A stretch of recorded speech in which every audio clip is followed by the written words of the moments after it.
The Chronologue, Episode 9. A Conversation with Don Quixote. The sun hung low over a dusty, forgotten Spanish plain, casting long shadows over a weathered building. It was an abandoned inn, crumbling yet strangely defiant, its faded stone walls whispering echoes of journeys past. The old sign swayed gently in the breeze, its letters barely readable. Another relic from a time when knights and idealists traveled roads like these. Jude Meridian stood before the inn, shielding his eyes from the sunset. This was a Spain changed, a land that now hummed with high-speed trains, sleek highways, and endless noise. Yet here, for a brief moment, the modern world held its breath. The silence felt fragile, surreal, like stepping into a faded dream. He pushed open the creaking door. Inside, at a worn oak table, sat a figure clad in rusted armor, gazing pensively at an antique chessboard. This was Don Quixote de la Mancha, knight, dreamer, madman. The old knight lifted his eyes slowly, a gentle smile playing across his weathered face. "Ah, traveler. Come, sit. I've been waiting. You are Jude, yes?" "That's me. How do you know who I am?" "Oh, I hear many things. Whispers travel fast, even here, especially here. Besides, a good knight is always prepared. I've read your story as you've read mine." Jude took the offered seat, the wood groaning beneath him. He glanced at the chessboard. All pieces were still in play, frozen mid-game. "You know your story, then? You know you're from a book?" "Indeed.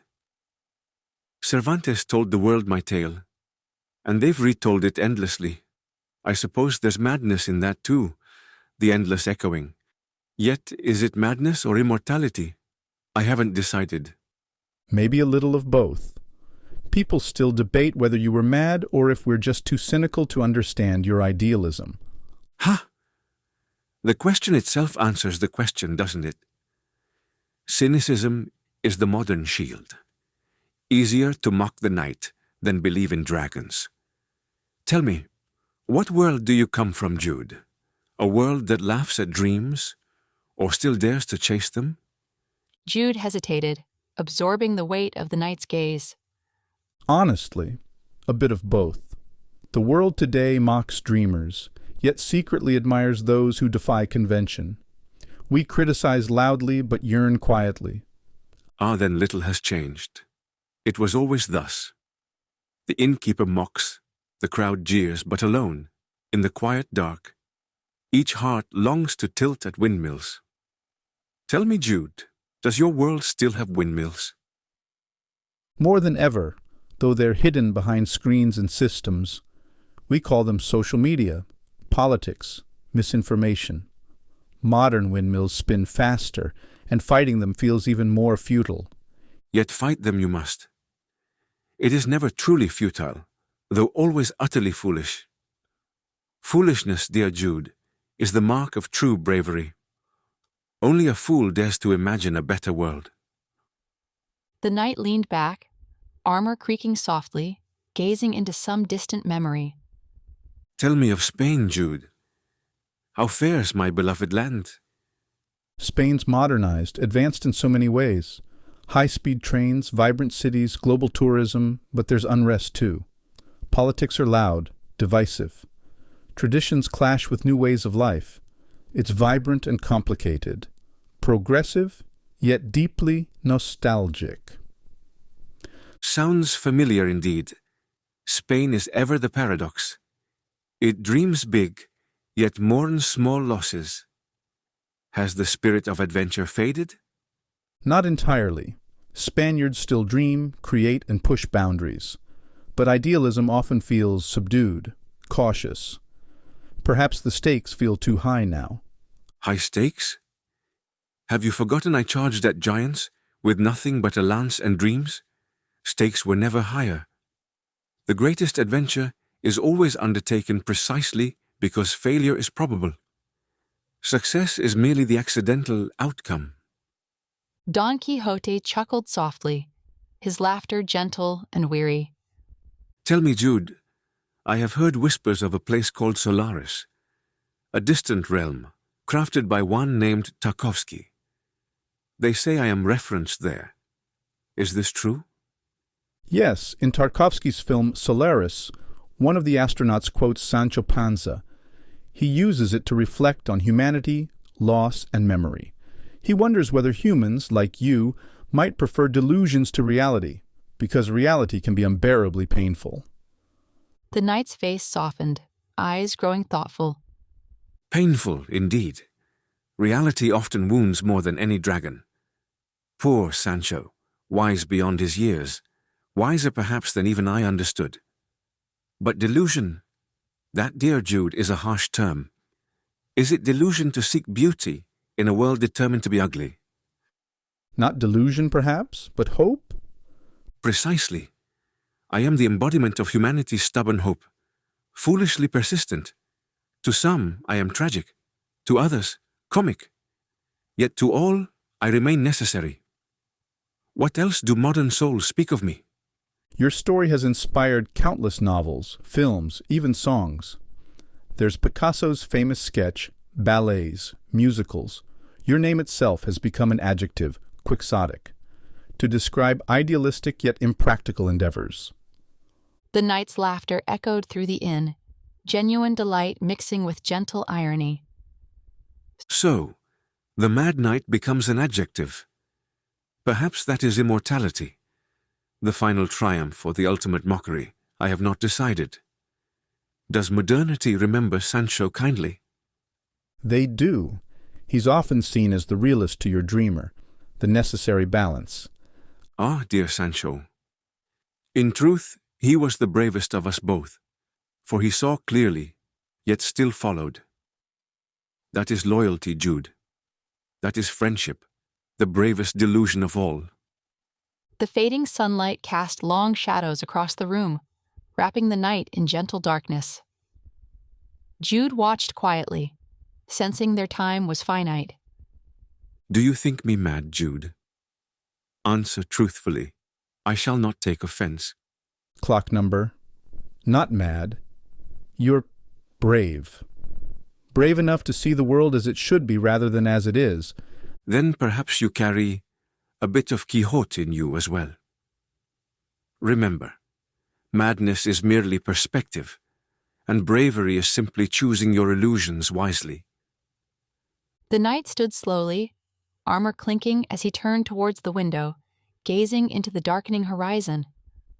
Don Quixote remained standing by the window, his silhouette framed by the dwindling daylight. Jude studied him quietly, struck by the gentle dignity in his weary posture. The knight's armor gleamed dully, scratched and worn from endless imagined battles. Can I ask you something? Always, Jude. A good conversation is its own quest. Does knowing you're fictional trouble you? Knowing your adventures, your pains, your friendships, they were crafted by someone else's imagination? Don Quixote paused thoughtfully, his eyes narrowing slightly in contemplation. It troubled me once, greatly. Imagine discovering your entire existence was the dream of another. But Jude, who among us can truly claim absolute control over our stories? Fictional or not, are we not all shaped by narratives larger than ourselves? Maybe that's why your story persists. We see our struggles reflected in yours, the desire to change things we can't control. Exactly. Cervantes wrote me, yes, but he did not contain me. Once born into imagination, I became everyone's. Each reader breathes new life into my quest. That is the greatest gift, and perhaps the deepest wound. I live forever, but never fully. Always chasing, never reaching. Jude nodded slowly, absorbing the knight's poignant observation. Have you followed how your story influenced others in modern literature? Writers like Borges, Kafka, even Gabriel Garcia Marquez found inspiration in your character. Ah yes, Borges. He understood me profoundly. Borges played games with reality and fiction, mirroring my own confusion. He knew the thin line we walk between the imagined and the real.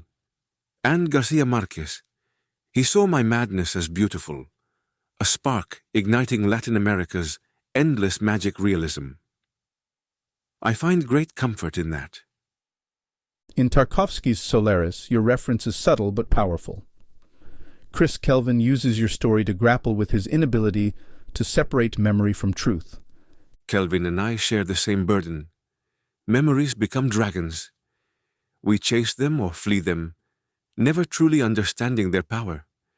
Solaris showed humanity the mirror, and humanity turned away, fearful yet mesmerized. Jude, does humanity still fear its own reflection? More than ever. We distract ourselves constantly. Screens, endless scrolling, curated lives, each carefully avoiding genuine reflection. I feared as much. Yet within that distraction lies a quiet cry for meaning. Humans long for something true, even as they flee from its pain. Your modern world, Jude, is a crowded solitude. Don Quixote returned to the table, adjusting the pieces on the chessboard with deliberate care. Do you ever regret charging at windmills? Never. They were giants, perhaps invisible to others, but painfully real to me. Someone must confront the world's hidden giants. Without fools like me, who would remind humanity of its courage? Your idealism has become shorthand for noble but futile efforts. Does it hurt, knowing your quest became an adjective? Initially, yes, but consider the power of language. Words shape reality. To be quixotic is to dare greatly, foolishly, wonderfully.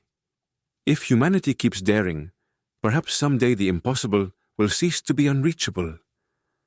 The inn darkened softly, shadows deepening around the night, who seemed timeless, caught between centuries. Do you have opinions on modern humanity's greatest moments, like the moon landing? Ah, the moon. A glorious quest. When Armstrong stepped onto that lunar dust, humanity stood with him. I rejoiced at the audacity, yet mourned how quickly wonder faded to mundanity. The moon became mere politics. Humans reached for stars, then turned inward, petty once more. We've achieved other marvels, instant communication, global interconnectedness, unprecedented knowledge at our fingertips. Yet wisdom remains scarce, yes? Your interconnectedness isolates you. You touch screens, not hearts. Your generation trades immediacy for intimacy, forgetting that human spirit thrives in genuine, messy connections. Is there hope, then? Or are we doomed to isolation? Hope remains, Jude. Always. Humans carry my spirit consciously or not. They tilt at windmills each day, fighting unseen battles.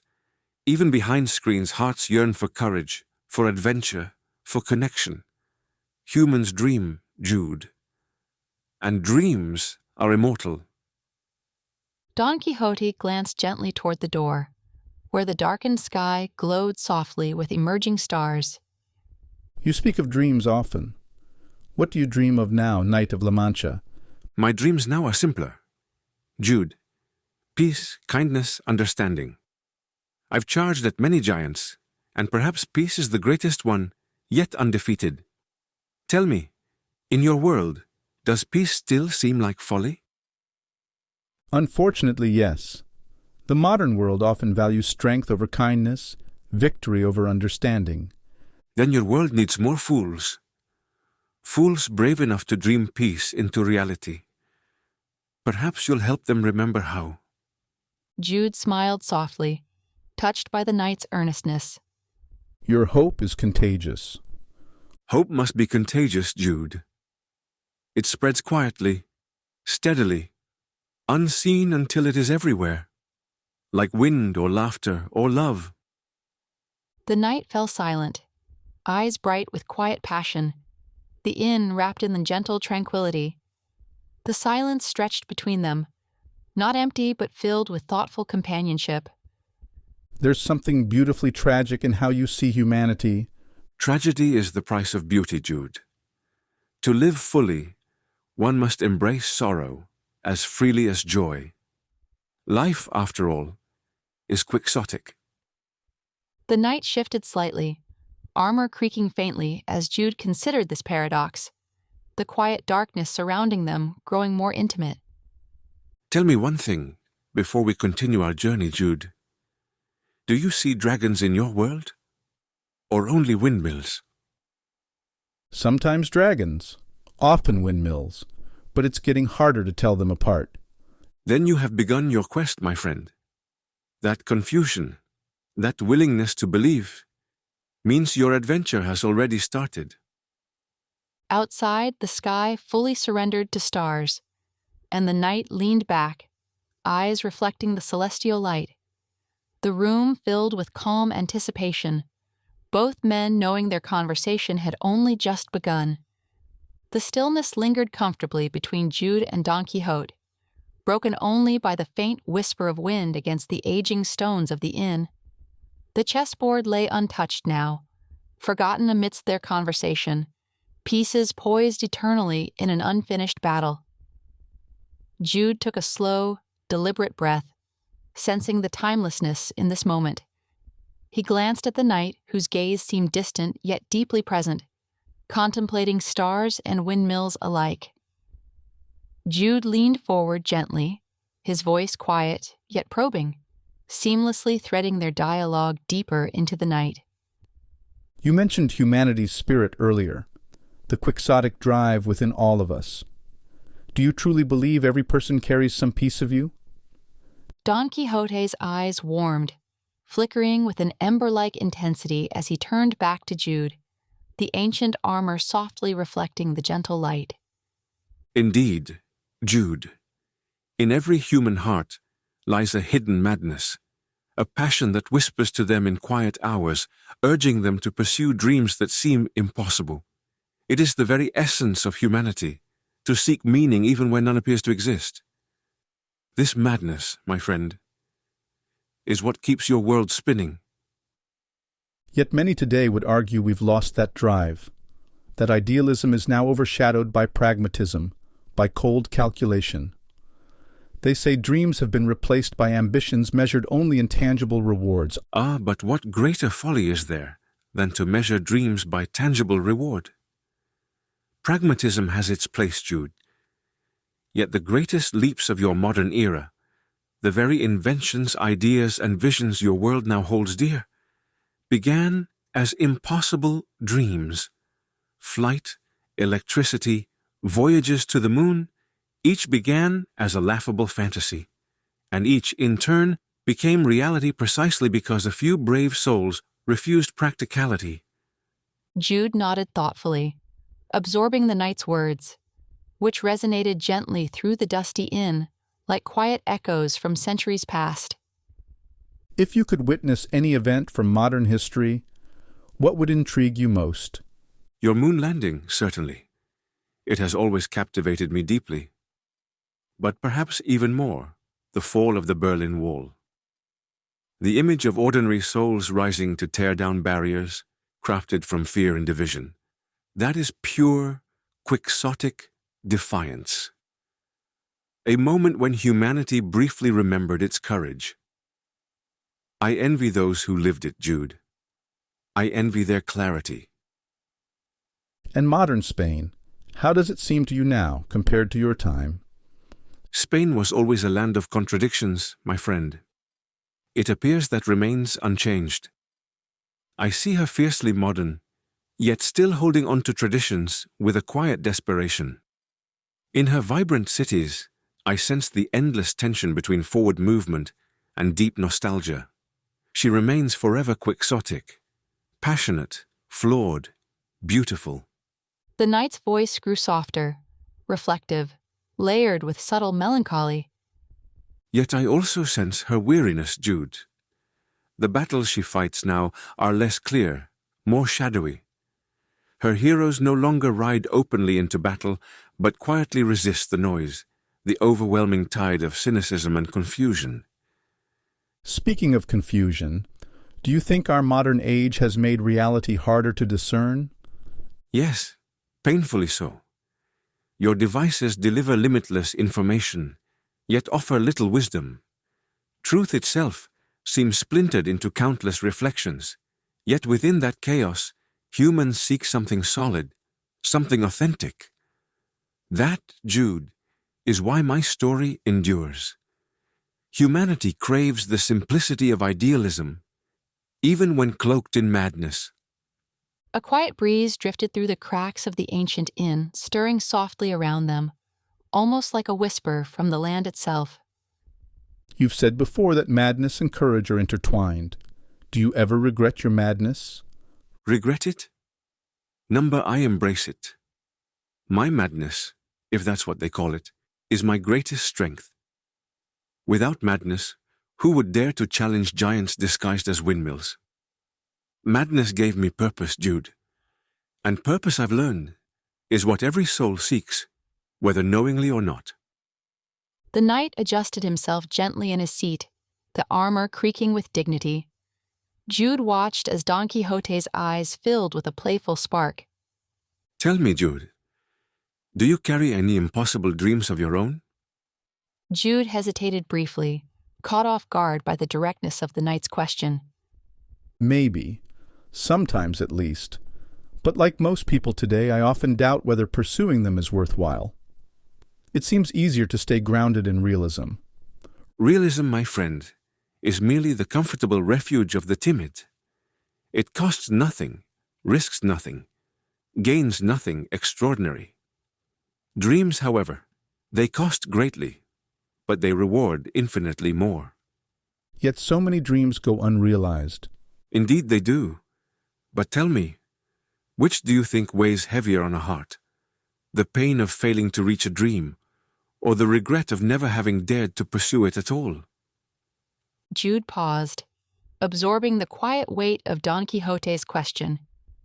I suppose regret lingers far longer. Precisely. And regret, Jude, is the only wound that does not heal with time. Failure fades, regret endures. The gentle hum of nighttime creatures rose faintly outside the inn, blending with the calm, contemplative atmosphere within. The knight's words settled heavily, yet warmly in Jude's thoughts, bringing clarity like a sudden burst of starlight through clouds. If you could speak to every person alive today, what advice would you offer? I would tell them, embrace your madness. Cherish your dreams, however impossible they seem. Dare to believe in dragons, fight your windmills. Above all, Jude, never silence the quiet, stubborn whisper within. The whisper that tells you there's more to this life than merely existing. Don Quixote leaned forward, his expression deeply earnest, eyes bright with fervor. Because that whisper is the purest truth any of us hold. The room fell gently into silence once more, filled with the warmth of understanding. Jude felt the weight of centuries pressing lightly upon him, yet the burden felt strangely comforting, like the reassuring weight of a well-loved story, familiar yet eternally meaningful. Your optimism surprises me. Many would call it unrealistic. Ah, Jude, realism is but another word for resignation. True optimism demands courage. It is not naive, but fierce. It sees clearly how dark the world can be, yet insists on lighting a candle nonetheless. Don Quixote leaned back slightly, quiet satisfaction etched across his gentle features, eyes brightened with quiet triumph. Jude could sense their conversation reaching a deeper current, each exchange resonating with sincerity, clarity, and mutual understanding. Suddenly, the ancient inn seemed to breathe. The crumbling walls shimmered with unseen energy, and the dust motes dancing in the faint light coalesced into fleeting images: a lance charging, a squire on a donkey, a distant castle. Don Quixote's form, already etched with history, began to glow with an inner luminescence, his rusted armor dissolving not into light, but into the very essence of story. He was becoming the myth he embodied. Remember this inn, Jude, not as stone and mortar, but as the sanctuary of dreams. Remember the windmills, not as folly, but as the eternal quest. For the giants of this world are not felled by steel, but by unwavering belief. Jude watched, breathless, as the knight's silhouette became less distinct, his voice now seeming to resonate from the very air, from the heart of the world itself. The stars outside flared brighter, drawing closer, as if acknowledging the profound truth unfolding within the forgotten inn. Go forth, Chronologue, bear witness, and remember that the greatest battles are fought within the soul, for a reality worth living. The world needs its fools, Jude. It needs its dreamers, and you, perhaps, are both. With a final, gentle smile that contained all the weariness and triumph of centuries, Don Quixote de la Mancha faded. Not gone, but everywhere. The inn stood silent once more. But it was changed. The air hummed with echoes not of past journeys, but of eternal possibility. Jude sat alone at the worn oak table, the untouched chessboard a stark reminder of a game that would never end, only transform. Outside, the modern world still hummed, but Jude now heard it differently. He knew with a certainty that settled deep in his bones that beyond the noise, the windmills still spun, and the giants still waited. And somewhere, someone was always ready to charge. The story had just begun.